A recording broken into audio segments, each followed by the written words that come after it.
पुढची बातमी आपल्या समोर येते ती विरोधी पक्षनेता संदर्भातली आणि त्याचबरोबर निवडणुकीच्याही संदर्भातली। संजय राऊत यांनी या निमित्ताने मुख्यमंत्री फडणवीस यांच्यावर निशाणा साधलाय। जर समजा निवडणूक बिनविरोध हवी असेल तर मग मुख्यमंत्र्यांना विरोधी पक्षनेता का होऊ द्यायचा नाही असा सवाल ते विचारतायत।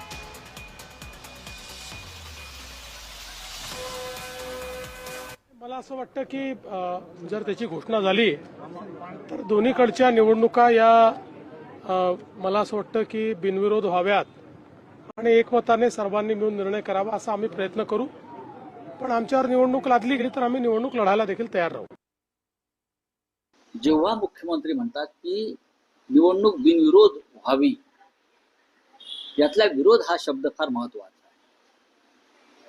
नक्कीच अजितदादा पवार यांच्याविषयी आमच्या मनामध्ये एक सद्भावना, सहानुभूती त्यांच्या कुटुंबाविषयी आहेच, पण मुख्यमंत्र्यांनी चर्चा केली पाहिजे हे पहिलं।